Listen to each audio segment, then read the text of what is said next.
ನಾವೆಲ್ಲರೂ ನಿಂತುಕೊಳ್ಳೋಣ. ಕಳೆದ ವಾರವೆಲ್ಲ ದೇವರು ನಮ್ಮನ್ನ ಕಣ್ಮಣಿಯಂತೆ ಕಾಪಾಡಿಕೊಂಡು ಬಂದಿದ್ದಾನೆ. ಎಲ್ಲರೂ ನಿಂತುಕೊಳ್ಳೋಣ. ಪ್ರಾರ್ಥನೆಯೊಂದಿಗೆ ನಾವು ಪ್ರಾರಂಭ ಮಾಡಿಕೊಳ್ಳೋಣ. ದೇವರು ಮಾಡಿದ ಉಪಕಾರಗಳನ್ನು ನೆನೆಸೋಣ. ನಡೆಯಲು ಕಾಲುಗಳನ್ನು ಕೊಟ್ಟಂತ ಯೇಸು, ಕೆಲಸ ಮಾಡಲು ಕೈಗಳನ್ನು ಕೊಟ್ಟಂತ ಯೇಸು, ನೋಡಲು ಕಣ್ಣುಗಳನ್ನು ಕೊಟ್ಟಂತ ಯೇಸು, ಕೇಳಲು ಕಿವಿಗಳನ್ನು ಕೊಟ್ಟಂತ ಯೇಸುವಿಗೆ ಸ್ತೋತ್ರ, ಮಹಿಮೆ ಮಹಿಮೆ ಮಹಿಮೆ ಮಹಿಮೆ ಎಂಬುದಾಗಿ ನಾವು ಸಲ್ಲಿಸೋಣ. ಭೂಮಿ ಆಕಾಶವನ್ನು ಸೃಷ್ಟಿ ಮಾಡಿರುವ ಸರ್ವಶಕ್ತನಾದ ದೇವರೇ, ಅಪ್ಪ, ಈ ಸಂಬಂಧಕ್ಕಾಗಿ ನಿಮಗೆ ಸ್ತೋತ್ರ. ನಿನ್ನ ದಿನದಲ್ಲಿ ಕರ್ತನೇ ನಿನ್ನನ್ನು ಮಹಿಮೆ ಪಡಿಸುವುದಕ್ಕಾಗಿ ಬಂದಿದ್ದೇವೆ ದೇವರೇ. ನಮಗೆ ಅನೇಕ ಕೆಲಸ ಕಾರ್ಯಗಳಿದ್ದರು, ಎಲ್ಲವನ್ನ ಕರ್ತನೆ ದೂರ ಮಾಡಿ ನಾವು ಬಂದಿದ್ದೇವೆ. ಕರ್ತನೆ ಯೇಸುವೇ, ನಮ್ಮ ಪ್ರಾರ್ಥನೆಯಿಂದ ನಿನಗೆ ಮಹಿಮೆ ಉಂಟಾಗಲಿ. ಯೇಸುವೇ, ನಮ್ಮ ಆರಾಧನೆಯಿಂದ ನಿನಗೆ ಮಹಿಮೆ ಉಂಟಾಗಲಿ. ಯೇಸುವೇ, ನಮ್ಮ ಹಾಡುಗಳ ಮೂಲಕ ದೇವರೇ ಯೇಸುವಿಗೆ ಮಹಿಮೆ ಮಹಿಮೆ ಮಹಿಮೆ ಮಹಿಮೆ ಮಹಿಮೆ. ಯೇಸುವೇ, ನಿನಗೆ ಮಹಿಮೆ ಉಂಟಾಗಲಿ. ಕರ್ತನೆ ಕೀರ್ತನೆ ಭಾಗದಿಂದಲೂ ಆಶೀರ್ವಾದ ಮಾಡು ದೇವರೇ. ಕರ್ತನೆ ಆರಾಧನೆ ಭಾಗದಿಂದಲೂ ನಿನ್ನ ಮಹಿಮೆ ಹೊಂದಿಕೋ ಎಂಬುದಾಗಿ ಬೇಡ್ತಾ ಇದ್ದೇವೆ. ಸಾಕ್ಷಿಯ ಭಾಗದಿಂದಲೂ ಯೇಸುವೇ, ನೀನು ಮಹಿಮೆ ಹೊಂದಿ ನಮ್ಮನ್ನು ಆಶೀರ್ವದಿಸಬೇಕಾಗಿ ಬೇಡ್ತಾ ಇದ್ದೇನೆ. ಅಪ್ಪ, ಪ್ರಕಟಣೆಯ ಭಾಗಗಳು, ಕಾಣಿಕೆಯ ಭಾಗಗಳು, ಸಂದೇಶದ ಭಾಗಗಳು, ಒಂದೊಂದು ಭಾಗಗಳು ಕ್ರಮವಾಗಿ ಜರುಗಲಿ. ಕ್ರಮವಾಗಿ ಯೇಸುವಿಗೆ ಮಹಿಮೆ ಉಂಟಾಗಲಿ. ಯೇಸುವಿನ ನಾಮದಲ್ಲಿ ಕರ್ತನೆ ಯೇಸುವೇ, ನಮ್ಮ ಆತ್ಮ ಶರೀರ ಪ್ರಾಣ ನಿನ್ನ ಕರಗಳಿಗೆ ಒಪ್ಪಿಸ್ತಾ ಇದ್ದೇವೆ. ನಮಗೆ ಕೊಟ್ಟಿರುವ 2 ತಾಸುಗಳು ಯೇಸುವನ್ನೇ ಆರಾಧನೆ ಮಾಡುವಂತೆ, ಯೇಸುವನ್ನೇ ಘನಪಡಿಸುವಂತೆ, ಯೇಸುವನ್ನೇ ಸ್ತುತಿ ಮಾಡುವಂತೆ ನಮ್ಮನ್ನ ಪ್ರೇರೇಪಿಸು. ನಮ್ಮನ್ನ ಕರ್ತನೆ ಉದ್ವೇಗ ಉಂಟಾಗಲಿ. ಕರ್ತನಿಗೆ ಸ್ತೋತ್ರ ದೇವರೇ. ಸಾಂಪ್ರದಾಯಿಕವಲ್ಲ ದೇವರೇ, ಮನಪೂರ್ವಕವಾಗಿ ಯೇಸುವೇ ದೇವರು, ಯೇಸುವೇ ದೇವರು, ಯೇಸುವೇ ರಕ್ಷಕನು ರಕ್ಷಕನು ಎಂಬುದಾಗಿ ಕಲ್ವಾರಿ ಶಿಲುಬೆಯಲ್ಲಿ ನಮಗೋಸ್ಕರ ಪ್ರಾಣ ಕೊಟ್ಟಂತ ಯೇಸುವೇ, ನಮ್ಮ ಪ್ರಾರ್ಥನೆಯನ್ನು ಆರಾಧನೆಯನ್ನು ಸ್ವೀಕರಿಸಿ ನಮ್ಮ ಒಬ್ಬೊಬ್ಬರನ್ನ ಆಶೀರ್ವಾದ ಮಾಡಿ ನಮ್ಮನ್ನ ಮನೆಗೆ ಕಳಿಸಬೇಕಾಗಿ ಬಿಡ್ತಾ ಅದನ್ನು ಕರ್ತನೆ. ನಮ್ಮಲ್ಲಿರುವ ಎಲ್ಲ ಬೇಸರಿಕೆಗಳು ತೆಗೆದಾಕು. ನಮ್ಮಲ್ಲಿರುವ ಎಲ್ಲ ಕರ್ತನೆ ವ್ಯಸನಗಳನ್ನು ತೆಗೆದಾಕು.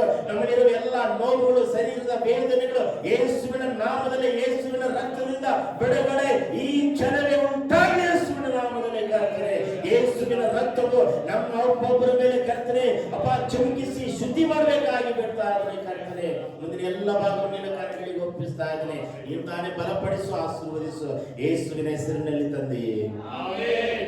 ನಿಂತುಕೊಂಡಿರುವಾಗ ಕೀರ್ತನೆ ಭಾಗವನ್ನು ನಾವು ಓದಿಕೊಳ್ಳೋಣ. ಕೀರ್ತನೆಗಳು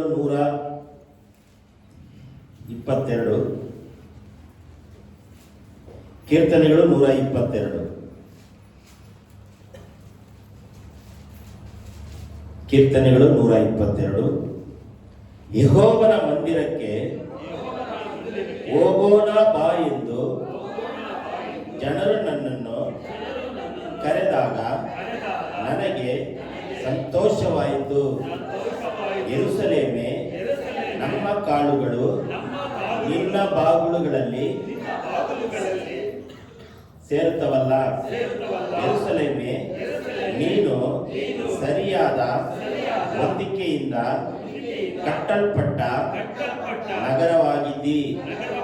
ಕುಲಗಳು ಅಂದರೆ ಯಾಹುವಿನ ಕುಲದವರು ಯೆಹೋವನ ನಾಮ ಕೀರ್ತನೆಗೋಸ್ಕರ ಇಲ್ಲಿಗೆ ಯಾತ್ರೆ ಮಾಡುತ್ತಿದ್ದರು. ಇದು ಇಸ್ರಾಯೇಲ್ಯರಲ್ಲಿದ್ದ ಕಟ್ಟಳೆಯಷ್ಟೇ ನ್ಯಾಯಪೀಠಗಳಾಗಿರುವ ದಾವೀದನ ಮನೆತನದವರ ಸಿಂಹಾಸನಗಳು ಇಲ್ಲಿಯೇ ಇದ್ದವಲ್ಲ. ಯೆರೂಸಲೇಮಿನ ಶುಭಗೋಸ್ಕರ ಪ್ರಾರ್ಥಿಸಿರಿ. ಯೆರೂಸಲೇಮೇ, ನಿನ್ನನ್ನು ಪ್ರೀತಿಸುವವರಿಗೆ ಸೌಭಾಗ್ಯ ಉಂಟಾಗಲಿ. ನಿನ್ನ ಪೌಳಿ ಗೋಡೆಯೊಳಗೆ ಶುಭ ಉಂಟಾಗಲಿ. ನಿನ್ನ ಅರಮನೆಗಳಲ್ಲಿ ಸೌಭಾಗ್ಯವಿರಲಿ. ನನ್ನ ಬಂಧು ಮಿತ್ರರ ನಿಮಿತ್ತವಾಗಿ ನಿನಗೆ ಶುಭವಾಗಲೆಂದು ಹೇಳುತ್ತೇನೆ. ನಮ್ಮ ಯೆಹೋವ ದೇವರ ಮಂದಿರದ ನಿಮಿತ್ತವಾಗಿ ನಿನಗೆ ಸುಕ್ಷೇಮವನ್ನು ಹಾರೈಸುತ್ತೇನೆ. ದೇವರಿಗೆ ಸ್ತೋತ್ರ ಮಾಡೋಣ. ಈ ಕೀರ್ತನೆಗೋಸ್ಕರ ದೇವರಿಗೆ ಕೀರ್ತನೆ ಕೊಟ್ಟಿದ್ದಕ್ಕಾಗಿ ಸ್ತೋತ್ರ. ಈ ಕೀರ್ತನೆಯಿಂದ ನಮ್ಮನ್ನು ಬಲಪಡಿಸು, ನಮ್ಮನ್ನು ಎಚ್ಚರಿಸು, ನಮ್ಮನ್ನು ಸಂತೈಸಬೇಕಾಗಿ ಯೇಸುವಿನ ಹೆಸರಿನಲ್ಲಿ ಬೇಡಿಕೊಳ್ಳುತ್ತೇನೆ ತಂದೆಯೇ. ದಯಮಾಡಿ ಎಲ್ಲರೂ ಕೂತ್ಕೊಳ್ರಿ. ಕೀರ್ತನೆಗಳು 122ನೇ ಕೀರ್ತನೆ 1ನೇ ವಚನದಿಂದ 9ನೇ ವಚನದವರೆಗೂ ನಾವು ಧ್ಯಾನ ಮಾಡಿದ್ದೇವಲ್ವಾ. ಓದಿದಂತ ಭಾಗದಲ್ಲಿ ಏನು ನಮಗೆ ಅರ್ಥ ಆಗ್ತದೆ, ಈ ಕೀರ್ತನೆಗಾರನು ಏನು ನಮ್ಮನ್ನ ಬೋಧಿಸ್ತಾ ಇದ್ದಾನೆ, ಏನು ಹೇಳ್ತಾ ಇದೆ, ಏನು ತಿಳಿಸುತ್ತಾ ಇದೆ, ಏನು ನಮ್ಮನ್ನು ಖಂಡನೆ ಮಾಡ್ತಾ ಇದೆ, ನಮ್ಮನ್ನು ಏನು ಎಚ್ಚರಿಸುತ್ತಾ ಇದೆ ಎಂಬುದಾಗಿ ಹೇಳ್ತೀರಾ? ಈ ಕೀರ್ತನೆಯಿಂದ ನಿಮಗೆ ಏನು ದೇವರು ಏನು ಪ್ರೇರೇಪಣೆ ಮಾಡ್ತಾ ಇದ್ದಾರೆ? ನಾವು ಪ್ರತಿದಿನವೂ ಒಂದೊಂದು ಕೀರ್ತನೆಗಳನ್ನ ಓದುತ್ತಾ ಬರ್ತಾ ಇದ್ದೇವೆ. ಈ ಭಾನುವಾರ ನಮ್ಮ ಮಲ್ಲೇಶನವರು ಮಾತಾಡಬೇಕಾಯ್ತು, ಅವರು ಸಿದ್ಧರಾಗಿಲ್ಲ. ನೀವು ಯಾವಾಗಲೂ ಸಿದ್ಧರಾಗಿರ್ಬೇಕು. ಒಬ್ರು ಮಿಸ್ ಆದ್ರೆ ಇನ್ನೊಬ್ರು ಏನ್ ಮಾಡ್ಬೇಕು, ರೆಡಿ ಆಗಿರ್ಬೇಕು. ನಾನು ಕೂಡ ಸಿದ್ಧರಾಗಿಲ್ಲ, ಯಾಕಂದ್ರೆ ಒಬ್ಬರಿಗೆ ನಾನು ಹೇಳ್ಬಿಟ್ಟಿದ್ದೆ. ಆದ್ರೂ ಈ ಒಂದು ನಿಮಿಷದಲ್ಲಿ ರೆಡಿ ಆಗ್ಬಿಡ್ತೀವಿ ನಾವು. ಅಲ್ಲಯ್ಯ, ಹೆಂಗೆ ರೆಡಿ ಆಗ್ಬೋದು? ಈ ಕೀರ್ತನೆ 1ರಿಂದ 9 ವಚನದವರೆಗೂ ಕೊಡಲ್ಪಟ್ಟಿರುವಂತ ಮುಖ್ಯ ಕೀ ವಚನ ಯಾವುದು? ಪ್ರಶ್ನೆ ಆಗ್ಬೋದು.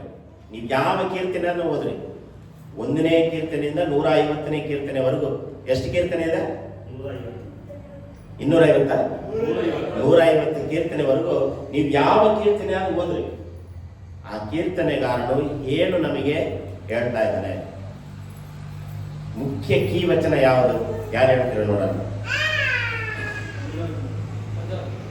1ನೇ ವಚನ, ಯೆಹೋವನ ಮಂದಿರಕ್ಕೆ ಹೋಗೋಣ ಬಾ ಎಂದು ಜನರು ನನ್ನನ್ನು ಕರೆದಾಗ ನನಗೆ ಸಂತೋಷವಾಯಿತು.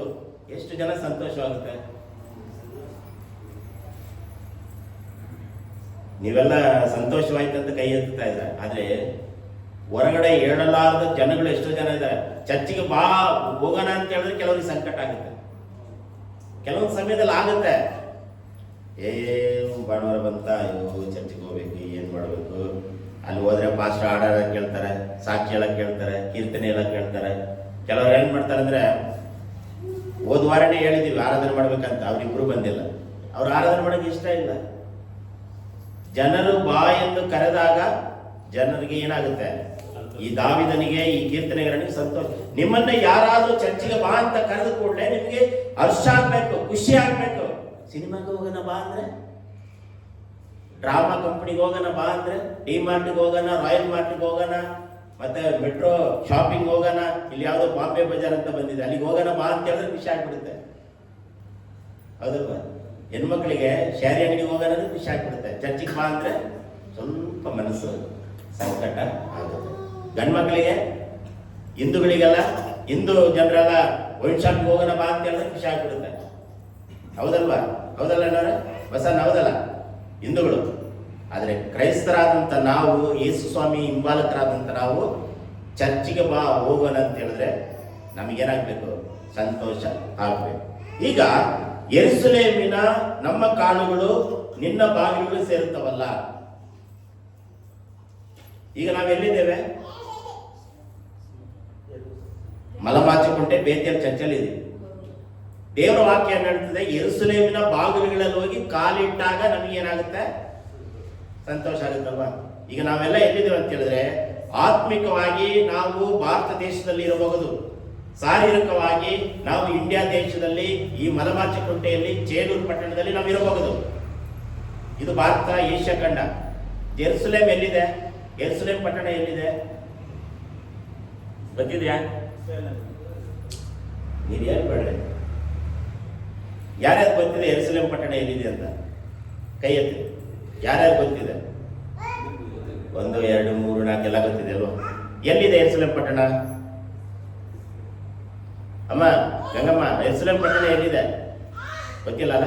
ಲಕ್ಷ್ಮಮ್ಮ, ಯೆರೂಸಲೇಮ್ ಪಟ್ಟಣ ಎಲ್ಲಿದೆ? ಎಷ್ಟೋ ಕಿಲೋಮೀಟರ್ಗಳು ದಾಟಿ ಏಷ್ಯಾ ಖಂಡದಲ್ಲಿ ತುಂಬಾ ದೂರ ಇದೆ. ಅಲ್ಲಿಗೆ ಹೋಗ್ಬೇಕಂದ್ರೆ ಪಾಸ್ಪೋರ್ಟ್ ಬೇಕು, ದುಡ್ಡು ಬೇಕು, ಬಸ್ಸಲ್ಲಿ ಹೋಗಕ್ಕಾಗಲ್ಲ, ಟ್ರೈನಲ್ಲಿ ಹೋಗಕ್ಕಾಗಲ್ಲ, ನಡ್ಕೊಂಡು ಹೋಗಕ್ಕಾಗಲ್ಲ, ಫ್ಲೈಟ್ ಅಲ್ಲಿ ಹೋಗ್ಬೇಕಾಗುತ್ತೆ ಯೆರೂಸಲೇಮ್ ಪಟ್ಟಣ. ಇದು ಶಾರೀರಿಕವಾಗಿರುವಂತ ಯೆರೂಸಲೇಮ್ ಪಟ್ಟಣ. ಆದ್ರೆ ಆತ್ಮಿಕವಾಗಿ ನೀವು ನೀವು ಯೆರೂಸಲೇಮ್ ಪಟ್ಟಣದೊಳಗೆ ನಾವು ಕಾಲಿಟ್ಟಿದ್ದೇವೆ. ಯಾವ್ದು ಗೊತ್ತಾ? ಈ ಸಭೆ ಆತ್ಮಿಕವಾಗಿ ಇದು ಯೆರೂಸಲೇಮ್ ಪಟ್ಟಣವಾಗಿದೆ. ನೀವೆಲ್ಲ ಹೇಳ್ಬೋದು, ನಾವು ದುಡ್ಡು ಕೊಟ್ಟು ಪಾಸ್ಪೋರ್ಟ್ ಕೊಟ್ಟು ಯೆರೂಸಲೇಮ್ ಪಟ್ಟಣಕ್ಕೆ ಹೋಗಕ್ಕಾಗಲ್ಲ. ಆದ್ರೆ ನಾವು ಏನ್ ಮಾಡ್ಬೇಕಂದ್ರೆ ಈ ಸಭೆ ಇದೆಯಲ್ಲ, ಇದೇ ಯೆರೂಸಲೇಮ್ ಪಟ್ಟಣ ಅಂತ ತಿಳ್ಕೋಬೇಕು. ನಾನು ಯೆರೂಸಲೇಮ್ ಪಟ್ಟಣಕ್ಕೆ ಬಂದಿದ್ದೇನೆ, ನಾನು ಇಸ್ರಾಯೇಲ್ ದೇಶಕ್ಕೆ ಬಂದಿದ್ದೇನೆ, ಜನರು ನನ್ನನ್ನು ಆಲಯಕ್ಕೆ ಕರೆದಿದ್ದಾರೆ ಅಂತೇಳಿ ಸಂತೋಷವಾಗಿ ಬರಬೇಕು. ಈಗ ಹೇಳ್ರಿ, ನೀವೆಲ್ಲ ಎಲ್ಲಿದ್ದೀರಾ? ಯೆರೂಸಲೇಮ್ ಪಟ್ಟಣದಲ್ಲಿ ಇದ್ದೀರಾ. ಇದು ಯೆರೂಸಲೇಮ್ ಪಟ್ಟಣ ಅಂತ ಕಲ್ಪನೆ ಮಾಡ್ಕೋಬೇಕು ನೀವು. ನಿಜವಾಗ್ಲೂ ನೀವು ಎಲ್ಲಿದ್ದೀರೋ, ಯೇಸು ಕ್ರಿಸ್ತನ ಏನ್ ಹೇಳ್ತಿದ್ದಾನೆ? ಎಲ್ಲಿ ನನ್ನ ಹೆಸರಿನಲ್ಲಿ 2 3 ಸೇರಿ ಬಂದಿರ್ತೀರೋ ಅವರ ನಡುವೆ ನಾನು ಇರ್ತೇನೆ ಅಂತ ಹೇಳಿದಾರೆ. ಈಗ ನಾವು ಯೇಸು ಸ್ವಾಮಿ ಹೆಸರಿನಲ್ಲಿ ಸೇರಿ ಬಂದಿದ್ದೇವಾ? ಭಾಗ್ಯರಾಜ್ ಪಾಸ್ಟ್ ಹೆಸರಿನಲ್ಲಿ ಸೇರಿ ಬಂದಿದ್ದೇವಾ? ಅಥವಾ ವ್ಯಕ್ತಿಗಳ ಹೆಸರಿನಲ್ಲಿ ಸೇರಿ ಬಂದಿದ್ದೇವಾ? ಅಥವಾ ಬಿಲ್ಡಿಂಗ್ ಈ ಬೇತೇಲ್ ಚರ್ಚ್ ಹೆಸರಿನಲ್ಲಿ ಸೇರಿ ಬಂದಿದ್ದೇವಾ? ಯೇಸುವಿನ ಹೆಸರಿನಲ್ಲಿ ಯಾರು ಸೇರಿ ಬಂದಿರುತ್ತಾರೋ, ಯೇಸು ಕ್ರಿಸ್ತನ ಹೆಸರಿನಲ್ಲಿ ನಾಮದಲ್ಲಿ ಯಾರು ಕೂಡಿ ಬಂದಿರುತ್ತಾರೋ ಅವರ ನಡುವೆ ನಾನು ಇರ್ತೇನೆ ಅಂತ ಹೇಳ್ತದೆ. ಇದು ನಿಮಗೆ ಕೊಟ್ಟಿರುವ ಈ ಸಭೆ ಬೇತೇಲ್ ಸಭೆ, ಯೆರೂಸಲೇಮ್ ಪಟ್ಟಣ. ಜನರು ನನ್ನನ್ನು ಕರೆದಾಗ 3 ಅಕ್ಷರ ಓದ್ರಿ.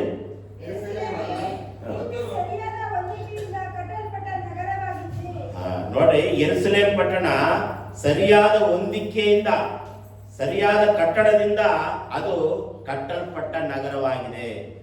ನೀವು ಸರಿಯಾಗಿ ಕಟ್ಟಲ್ಪಟ್ಟಿದ್ದೇವ. ಇನ್ನೊಂದು ಕಡೆ ವಾಕ್ಯ ಹೇಳುತ್ತದೆ, ನಾವೆಲ್ಲ ಯಾರು? ಮನುಷ್ಯರು. ನಾವೆಲ್ಲ ಯಾರು? ಮನುಷ್ಯರಲ್ವಾ? ಆದ್ರೆ ಇನ್ನೊಂದು ಕಡೆ ವಾಕ್ಯ ಹೇಳ್ತದೆ, ನೀವು ದೇವರ ಆಲಯ. ಕೇಳಿದ್ರೆ ಈ ವಾಕ್ಯ? ನೀವು ಯಾರು? ದೇವರ ಆಲಯ. ನೀವು ದೇವರ ಆಲಯವಾಗಿದ್ದೀರಿ. ನೀವು ದೇವರನ್ನು ವಾಸ ಮಾಡುವ ಗರ್ಭಗುಡಿ ನಿಮ್ಮ ಒಳಗಡೆ ಇದೆ. ಯೇಸು ನಿಮ್ಮ ಒಳಗಡೆ ವಾಸ ಮಾಡ್ತಾ ಇದ್ದಾರೆ ಎಂಬುದಾಗಿ ಕೊರಿಂಥ್ಯ ಬರೆದ ಪತ್ರಿಕೆಯಲ್ಲಿ ಬರೆಯಲ್ಪಟ್ಟಿದೆ. ನಾನು ಅಲ್ಲಿಗೆ ಹೋಗ್ತಾ ಇಲ್ಲ. ಈ ದೇವರ ಮಂದಿರಕ್ಕೆ ಸಂಬಂಧಪಟ್ಟ ವಿಚಾರ, ಈ ಕೀರ್ತನೆಗೆ ನಾನು ಹೋಗ್ತಾ ಇದ್ದೇನೆ. ಕೆಲವರೆಲ್ಲ ಏನ್ ಮಾಡ್ತಾರೆ ಅಂದ್ರೆ ಕೀರ್ತನೆ ತೆಗೆದುಬಿಟ್ಟು ಎಲ್ಲೆಲ್ಲೋ ಹೋಗ್ತಿರ್ತಾರೆ. ಆದಿಕಾಂಡದಿಂದ ಪ್ರಕಟಣೆವರೆಗೂ ಈ ವಚನ ಮಂದಿರ ಅಂತ ಬರೆಯಲ್ಪಟ್ಟಿದಲ್ವಾ? ಈ ಮಂದಿರಕ್ಕೆ ಸಂಬಂಧಪಟ್ಟಂತ ವಾಕ್ಯಗಳು ಎಲ್ಲಿದೆ ಅಲ್ಲಿ ಉದಾಹರಣೆ ಕೊಡಬೇಕು. ನಾವೇ ದೇವರ ಆಲಯವಾಗಿದ್ದೇವೆ. ನಮ್ಮೊಳಗಡೆ ಯಾರಿದ್ದಾರೆ? ಯೇಸು ಸ್ವಾಮಿ ಇದ್ದಾರೆ. ನಾವು ಸಂತೋಷವನ್ನ, ಅದು ಈಗ ಆಲಯ ಸರಿಯಾಗಿ ಹೊಂದಿಕೆಯಿಂದ ಕಟ್ಟಲ್ಪಟ್ಟವರಾಗಿ, ಮೂಗು ಎಲ್ಲಿರ್ಬೇಕು ಅಲ್ಲೇ ಇರ್ಬೇಕು, ಕಿವಿ ಎಲ್ಲಿರ್ಬೇಕು ಅಲ್ಲೇ ಇರ್ಬೇಕು. ಈ ಕಿವಿ ಇಲ್ಲಿ ಮೂಗು ಹತ್ತಿದ್ರೆ ಚಂದ ಇರುತ್ತಾ? ಈ ಮೂಗು ಕಿವಿ ಹತ್ರ ಇದ್ರೆ ಚಂದ ಇರುತ್ತಾ? ಈ ಕಣ್ಣು ಈ ಕಿವಿ ಹತ್ರ ಇದ್ರೆ ಚಂದ ಇರುತ್ತಾ? ಕೆಲವರೆಲ್ಲ ಏನ್ ಮಾಡ್ತಾರೆ ಗೊತ್ತಾ? ಈ ಕಣ್ಣು ನೇರವಾಗಿರುತ್ತಲ್ಲ, ಕಣ್ಣು ಹಿಂಗ್ ಮಾಡ್ತಾರೆ. ಈ ಕಣ್ಣು ಈ ಕಡೆ ಬರುತ್ತೆ, ಈ ಕಣ್ಣು ಈ ಕಡೆ ಬರುತ್ತೆ. ನೋಡ್ರಿ, ಮಂಜೂರು ಮಾಡ್ತಾ ಇದಾರಲ್ವಾ? ಈ ಕಣ್ಣು ನೇರವಾಗಿರಲ್ಲ ಕೆಲವರಿಗೆಲ್ಲ. ಈ ಕಣ್ಣು ಈ ಕಡೆ ಬರಂಗ್ ಮಾಡ್ತಾರೆ, ಈ ಕಣ್ಣು ಈ ಕಡೆ ಬರಂಗ್ ಮಾಡ್ತಾರೆ, ಈ ಕಣ್ಣು ಮೇಲೆ ಬರಂಗ್ ಮಾಡ್ತಾರೆ. ಸ್ಕೂಲಲ್ಲೆಲ್ಲ ಹಂಗೆ ಮಾಡ್ತಿರ್ತಾರೆ, ಹಿಂಗ್ ಮಾಡ್ತಿರ್ತಾರೆ. ನಿಮ್ ಸ್ಕೂಲಲ್ಲಿ ಏನ್ ಮಾಡ್ಯಾರ? ನಮ್ಮ ಸ್ಕೂಲಲ್ಲಿ ಮಾಡ್ತಾರೆ. ಕೆಲವರೆಲ್ಲ ಎದುರಿಸ್ತಾ ಇದ್ದಾರೆ, ಬೇದುವ ಬಂದು ಅಂತ. ಸರಿಯಾದ ಹೊಂದಿಕೆಯಿಂದ ಕಟ್ಟಲ್ಪಟ್ಟ ನಗರವಾಗಿದ್ದೀರಿ ನೀವು. ದೇವರು ನಮ್ಮನ್ನ ಕಿವಿಯಲ್ಲಿರ್ಬೇಕು ಅಲ್ಲೇ ಇರಿಸಿದ್ದಾನೆ, ಮೂಗು ಎಲ್ಲಿರ್ಬೇಕು ಅಲ್ಲೇ ಮೂಗಿಟ್ಟಿದ್ದಾನೆ. ಅಲ್ಲಯ್ಯ, ಎಲ್ಲರೂ ಮೊಬೈಲ್ ಸ್ವಿಚ್ ಆಫ್ ಮಾಡ್ರಿ. ನಾನು ಸ್ವಿಚ್ ಆಫ್ ಮಾಡಿಬಿಟ್ಟು 2 ತಾಸು ದೇವರಿಗೆ ಕೊಡಬೇಕಾದ ಗೌರವವನ್ನು ದೇವರಿಗೆ ಕೊಡ್ರಿ. 2 ತಾಸು ಸ್ವಿಚ್ ಆಫ್ ಮಾಡ್ರಿ, ಇಲ್ಲ ವೈಬ್ರೇಟ್ ಇಟ್ಕೊಳ್ರಿ. ಫೋನ್ ಬಂದ್ರೆ ಆನ್ ಮಾಡ್ಬಿಡ್ರಿ, ದೇವ್ರ ವಾಕ್ಯ ಅವ್ರು ಕೇಳ್ರಿ. ದೇವರಿಗಿಂತ ದೊಡ್ಡದು ಯಾವುದು ಫೋನು ಇಲ್ಲ. ಸ್ವಿಚ್ ಆಫ್ ಮಾಡಿರಾ ರಕ್ಷಿತಮ್ಮ? ಸ್ವಿಚ್ ಆಫ್ ಮಾಡಿರಾ? ನೀವು ಮಾಡಿರಾ? ಸ್ವಿಚ್ ಆಫ್ ಮಾಡಿರಾ? ಬಸಣ್ಣ ಮೊಬೈಲ್ ಸ್ವಿಚ್ ಆಫ್ ಮಾಡಿಲ್ಲ. ಲಕ್ಷ್ಮಮ್ಮ, ಗಂಗಮ್ಮ ಸ್ವಿಚ್ ಆಫ್ ಮಾಡಿರಾ? ನಾಗಮ್ಮ ಹತ್ರ ಮೊಬೈಲ್ ಇಲ್ಲ. ಎಲ್ಲರೂ ಸ್ವಿಚ್ ಆಫ್ ಮಾಡ್ರಿ ಪ್ಲೀಸ್, ದಯಮಾಡಿ ಹೇಳ್ತಾ ಇದ್ದೀನಿ. ಇದು ದೇವರ ಆಲಯ, ದೇವರ ಮಂದಿರ. ನಾವು ಸರಿಯಾದ ಹೊಂದಿಕೆಯಿಂದ ಕಟ್ಟಲ್ಪಟ್ಟ ನಗರವಾಗಿದ್ದೇವೆ. ನೀವು ಯಾರು?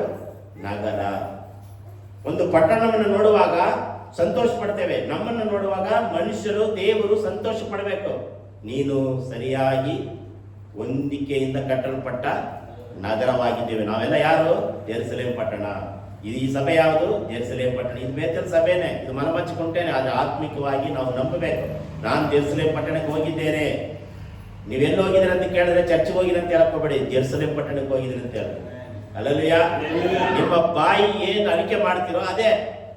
ನಾನು ಚರ್ಚ್ಗೆ ಹೋಗಿದ್ದೆ ಅಂತ ಹೇಳಕೋಬೇಡಿ, ಜೆರುಸಲೇಮ್ ಪಟ್ಟಣಕ್ಕೆ ಹೋಗಿದ್ದೆ, ಫ್ಲೈಟಲ್ಲಿ ಹೋಗಿದ್ದೆ. ಅಲ್ಲಲ್ಯ, ಸಂತೋಷವಾಗಿ ಹೇಳ್ರಿ. ನಿಜ, ನಾವೆಲ್ಲ ಜೆರುಸಲೇಮ್ ಪಟ್ಟಣಕ್ಕೆ ಬಂದಿದ್ದೇವೆ. ಮುಂದೆ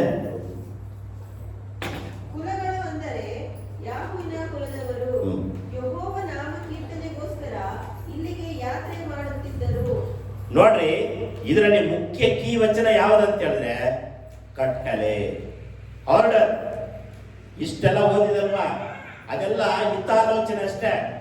ಆದ್ರೆ ಮುಖ್ಯ ಕೀ ವಚನ ಯಾವ್ದಂತ ಹೇಳಿದ್ರೆ ಆರ್ಡರ್ ಮಾಡ್ತಾ ಇದ್ದಾನೆ. ನೀವು ಯಾವಾಗಲೂ ಆಲಯಕ್ಕೆ ಹೋಗಿ ಪ್ರಾರ್ಥನೆ ಮಾಡಬೇಕು. ನೀವು ಯಾವಾಗಲೂ ವಾರಕ್ಕೆ ಒಂದು ಸರಿ ಆದ್ರೂ, ತಿಂಗಳಿಗೆ ಒಂದು ಸರಿ ಆದ್ರೂ ತಪ್ಪಿಸಿಕೊಳ್ಳದೆ ಆರ್ಡರ್ ಅನ್ನ ಫಾಲೋ ಮಾಡಬೇಕು, ಹಿಂಬಾಲಿಸಬೇಕು. ಕಟ್ಟಳೆಯನ್ನ, ಆಜ್ಞೆಯನ್ನ ನಾವು ಹಿಂಬಾಲಿಸಬೇಕು. ಕೆಲವರೆಲ್ಲ ಕರ್ತನ ಭೋಜನ ತಪ್ಪಿಸ್ಕೊಳ್ತಾರೆ. ನಮ್ಮ ಲಕ್ಷ್ಮಮ್ಮ ಅವರು 2 ತಿಂಗಳು ಕರ್ತನ ಭೋಜನ ತಪ್ಪಿಸ್ಕೊಂಡ್ಬಿಟ್ಟಾರೆ. ಆರ್ಡರ್, ಇದು ನಿಮಗೆ ಕೊಟ್ಟಿರುವ ದೇವರ ಕಟ್ಟಳೆ. ನಾನು ನಿಮಗೆ ಕಟ್ಟಳೆ ಮಾಡಕ್ಕೆ ನಾನು ಮನುಷ್ಯನು, ಸಾಧಾರಣವಾದ ಮನುಷ್ಯ. ದೇವರು ನಿಮಗೆ ಆಜ್ಞೆ ಮಾಡ್ತಾ ಇದ್ದಾನೆ. ಏನಂತ ಓದ್ರಿ ಇನ್ನೊಂದ್ಸರಿ ಆ ವಾಕ್ಯ.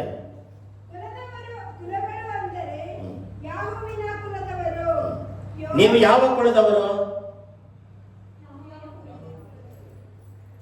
ನಾವು ಯೇಸು ಸ್ವಾಮಿಯ ನಂಬುದಕ್ಕೆ ಮುಂಚಿತವಾಗಿ ನಮಗೆ ಕುಲಗಳಿರ್ತದೆ, ಜಾತಿಗಳಿರ್ತದೆ, ಭಾಷೆಗಳಿರ್ತದೆ. ಆ ಭಾಷೆ, ಈ ಭಾಷೆ, ತೆಲುಗಿನವರಾಗಿರ್ಬೋದು, ತಮಿಳ್ ಆಗಿರ್ಬೋದು, ಹಿಂದಿ ಆಗಿರ್ಬೋದು, ಉರ್ದು ಆಗಿರ್ಬೋದು, ಮರಾಠಿ ಆಗಿರ್ಬೋದು, ಯಾವ ಕುಲದವರಾಗಿರ್ಬೋದು, ಯಾಹುವಿನ, ಯೇಸುವಿನ ನಂಬುವ ಪ್ರತಿಯೊಬ್ಬರು ಯೆಹೋವನ ಕುಲದವರು, ಯೇಸುವಿನ ಕುಲದವರು, ಯಾಹುವಿನ ಕುಲದವರು. ಪ್ರಿಯರೇ, ನಿಮಗೆ ದೇವರು ಕೊಡುವಂತ ಕಟ್ಟಳೆ ಯಾವುದು?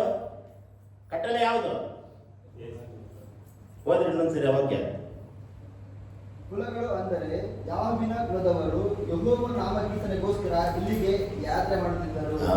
ಇಲ್ಲಿಗೆ ಯಾತ್ರೆ ಮಾಡ್ತಿದ್ರಂತೆ. ಅದು ಇಸ್ರಾಯೇಲ್ಯರ ಕಟ್ಟಳೆ. ನಾವೆಲ್ಲ ಇಸ್ರಾಯೇಲರು, ಯೆರೂಸಲೇಮ್ ಪಟ್ಟಣದವರು. ನಾವು ಯಾತ್ರೆ ಮಾಡ್ಬೇಕಂತೆ.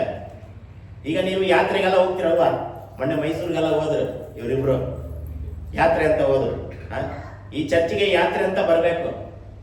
ಏನಾದರೂ ಖಾರ, ಮಂಡಕ್ಕಿ, ರುಚಿ ಇದೆಲ್ಲ ಮಾಡ್ಕೊಂಡು ಬರಬೇಕು, ಕುತ್ಕೊಂಡು. ಇದು ಯಾತ್ರೆ, ಇದು ಯಾತ್ರೆ ಸ್ಥಳ. ಕೈ ಬೀಸ್ಕೊಂಡು ಬಂದ್ರೆ ಇಲ್ಲಿ ಏನೋ ಸಿಗ್ತದೆ ಅಂತೇಳಿ ಬಂದ್ರೆ ಏನೋ ಸಿಗಲ್ಲ. ನೀವೇ ಯಾತ್ರೆ ಪೂರ್ವಕವಾಗಿ ಬರಬೇಕು. ಅಲ್ಲವೇ? ನೀವೆಲ್ಲಾದ್ರೂ ಟೂರ್ಗಾದ್ರು ಹೋಗ್ರಿ, ಎಲ್ಲಿಗಾದ್ರು ಹೋಗ್ರಿ, ಬುದ್ಧಿ ಕಟ್ಕೊಂಡು ಹೋಗ್ತೀರಲ್ವಾ? ಚಪಾತಿ ಆಗಲಿ, ಮಂಡಕ್ಕಿ ಆಗಲಿ, ಚಿತ್ರಾನ್ನ ಆಗಲಿ, ಪಲಾವ್ ಆಗಲಿ, ಏನಾದ್ರು ಒಂದು ಕಟ್ಕೊಂಡು ಹೋಗ್ತೀರಾ, ಹೌದಲ್ರಿ? ಎಲ್ಲಿಗಾದ್ರೂ ಟೂರ್ ಹೋಗ್ಬೇಕಂದ್ರೆ ಯಾತ್ರೆ. ಇಂಗ್ಲಿಷಲ್ಲಿ ಟೂರ್ ಅಂತೀವಿ, ಕನ್ನಡದಲ್ಲಿ ಯಾತ್ರೆ. ಯೆರೂಸಲೇಮ್ ಪಟ್ಟಣಕ್ಕೆ ಇಸ್ರಾಯೇಲ್ಯರ ಒಂದು ಕಟ್ಟಳೆ ಏನಪ್ಪಾ ಅಂದ್ರೆ ಯಾತ್ರೆ ಬರ್ತಾ ಇದ್ದಾರೆ. ಸೊ ಹಾಗೆ ಇದು ಚರ್ಚಿಗೆ ಬನ್ನಿ, ವಾರ ಬಂದು ಕೂತ್ಕೊಂಡು ಮಾತಾಡ್ರಿ, ಇಲ್ಲೆಲ್ಲ ಸ್ವಲ್ಪ ನೋಡ್ರಿ, ಅಡ್ಡಾಡ್ರಿ, ಪ್ರೇಯರ್ ಮಾಡ್ರಿ ಸುತ್ತಲೂ. ಈ ಭಾನುವಾರ ಬಿಟ್ಟರೆ ಬೇರೆ ದಿನ ಬರದೇ ಇಲ್ಲ ಯಾರು. ಭಾನುವಾರಕ್ಕೆ ಸೀಮಿತವರು ನೀವು, ಅಲ್ಲಲ್ಲಯ್ಯ? ಭಾನುವಾರ ಬಿಟ್ರೆ ಬೇರೆ ಯಾರು ಬರೋದಿಲ್ಲ. ಭಾನುವಾರ ಅಷ್ಟೇ ನೀವು ಬರೋದು. ಮಿಕ್ಕಿದ ದಿನ ಈ ಸಭೆ ಹೆಂಗೈತೆ ನೋಡಲ್ಲ, ಇಲ್ಲಿ ಇದಾರ ನೋಡಲ್ಲ, ಏನು ನೋಡಲ್ಲ. ನಾವೆಲ್ಲ ಯಾತ್ರೆಗೆ ಗೀತಿರೋರು. ಟೂರ್ಗೆ ವಾರ ಹೋಗ್ತಿರ್ತಾರ, ವರ್ಷಕ್ಕೊಂದ್ಸರಿ ಹೋಗ್ತಾರ. ಹಾಗೆ ನೀವು ತಿಂಗಳಿಗೆ ಒಂದ್ಸರಿ, ವಾರಕ್ಕೊಂದ್ಸರಿ ಟೂರ್ ಬರ್ತಾ ಇದ್ದಾರೆ, ತಿಂಗಳಿಗೆ ಒಂದ್ಸರಿ ಬರ್ತಾರೆ. ಒಂದು ಬೆಳೆ ಇಲ್ಲ, ಒಂದು ಗೌರವ ಇಲ್ಲ, ಒಂದು ಪ್ರೀತಿ ಇಲ್ಲ. ಪ್ರಿಯ ದೇವ ಜನರೇ, ಇದು ಜೆರುಸಲೇಮ್ ಪಟ್ಟಣ, ಇದು ಇಸ್ರಾಯೇಲ್ಯರಾದ ನಿಮಗೆ ಕಟ್ಟಳೆ. ಯಾತ್ರೆ ಪೂರ್ವಕವಾಗಿ ನಾವೇನ್ ಮಾಡಬೇಕು? ಬರಬೇಕಾಗಿದೆ. 9ನೇ ವಚನ, 6ನೇ ವಚನ. ನಾವ್ ಏನ್ ಮಾಡ್ಬೇಕಂದ್ರೆ ಇದರಲ್ಲಿ ಇನ್ನೊಂದು ವಚನ, ಪ್ರಾರ್ಥನೆ ಮಾಡ್ರಿ. 1, ದೇವರಾಲಯಕ್ಕೆ ಬನ್ನಿ. 2, ಕಟ್ಟಳೆ ದೇವರು ಕೊಡ್ತಾ ಇದ್ದಾನೆ. ಯಾಕೆ ನಾವು ದೇವರಾಲಯಕ್ಕೆ ಬರಬೇಕು? ದೇವರ ಕಟ್ಟಳೆ. 3ನೇದು ಪ್ರಾರ್ಥನೆ ಮಾಡ್ರಿ. ಈ 3 ವಿಚಾರ ಇಲ್ಲಿ ಕೊಡಲ್ಪಟ್ಟಿದೆ. 1, ದೇವರ ಮಂದಿರಕ್ಕೆ ಬನ್ನಿ. ಎರಡು, ದೇವರ ಕಟ್ಟಲೆ. ಯಾಕೆ ಬರಬೇಕು? ದೇವರ ಕಟ್ಟಲೆ. ಮೂರನೇದು, ಪ್ರಾರ್ಥನೆ ಮಾಡ್ರಿ. ಯೆರೂಸಲೇಮಿನ ಶುಭಕ್ಕೋಸ್ಕರ, ಆ ಜನರಿಗೋಸ್ಕರ ಪ್ರಾರ್ಥನೆ ಮಾಡ್ರಿ ಅಂತೇಳಿ ದೇವರ ವಾಕ್ಯ ಸ್ಪಷ್ಟವಾಗಿ ನಮ್ಗೇನ್ ಮಾಡ್ತದೆ? ಕೊಡ್ತಾ ಇದೆ. ಬಂಧು ಮಿತ್ರರೆಲ್ಲ ಬಂದು ಅವರೆಲ್ಲರಿಗೋಸ್ಕರ ಪ್ರಾರ್ಥನೆ ಮಾಡ್ಬೇಕಂತೆ. ಈ ಸಮಯದಲ್ಲಿ ನಾವೆಲ್ಲರೂ ಎದ್ದು ನಿಂತುಕೊಳ್ಳೋಣ. ಯೆರೂಸಲೇಮ್ ಪಟ್ಟಣಕ್ಕೋಸ್ಕರ ಪ್ರಾರ್ಥನೆ ಮಾಡೋಣ. ಆರಾಧನೆಗೋಸ್ಕರ ಸಿದ್ಧರಾಗೋಣ. ನಾವು ಕರೆದಿದ್ರು ಬಂದಿದ್ದೀರ ಗೊತ್ತಿಲ್ಲ. ಒಂದು ವೇಳೆ ವಾಟ್ಸಪ್ ನೋಡಿ ಬಂದಿದ್ದೀರ ನಿಮ್ಗೆ ಗೊತ್ತಿಲ್ಲ. ಯೇಸು ನಿಮ್ಮನ್ನ ಕರೆದಿದ್ದ ಕಾರಣ ನೀವು ಬಂದಿದ್ದೀರಾ. ಮನುಷ್ಯನನ್ನು ನಂಬ್ಕೊಂಡು ಬಂದಿಲ್ಲ. ಈ ಬಿಲ್ಡಿಂಗ್ ಕಟ್ಟಡವನ್ನು ನೋಡಿ ನಂಬಿಲ್ಲ. ಯೇಸು ಕ್ರಿಸ್ತನನ್ನ ನಂಬ್ಕೊಂಡು ನೀವು ಬಂದಿದ್ದೀರಾ ಪ್ರಿಯರೇ. ಯೇಸುವನ್ನ ಘನಪಡಿಸೋಣ, ಯೇಸುವನ್ನ ಆರಾಧನೆ ಮಾಡೋಣ ಪ್ರಿಯರೇ. Hallelujah, hallelujah, hallelujah. ನಿನ್ನನ್ನೇ ನಂಬಿ ಬಂದೆವು, ನಿನ್ನನ್ನೇ ನಂಬಿ ಬಂದೆವು ಎಂಬ ಹಾಡನ್ನು ಹಾಡಿ ದೇವರನ್ನು ನಾವು ಘನಪಡಿಸೋಣ ಪ್ರಿಯರೇ. ಹಾಲೆಲೂಯಾ.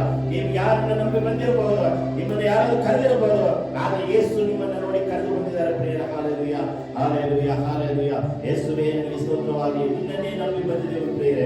ಯೇಸುವನ್ನು ನಾವು ನಂಬಿ ಬಂದಿದ್ದೇವೆ. ಯೇಸು ಕ್ರಿಸ್ತನನ್ನೇ ನಾವು ನಂಬಿ ಬಂದಿದ್ದೇವೆ ಪ್ರಿಯರೇ. ಹಾಲೆಲೂಯಾ. ಆ ಮನಸ್ಸು ನಮ್ಮಲ್ಲಿರಲಿ, ಆ ಒಂದು ಹೃದಯ ನಮ್ಮಲ್ಲಿರಲಿ. ಹಾಲೆಲೂಯಾ.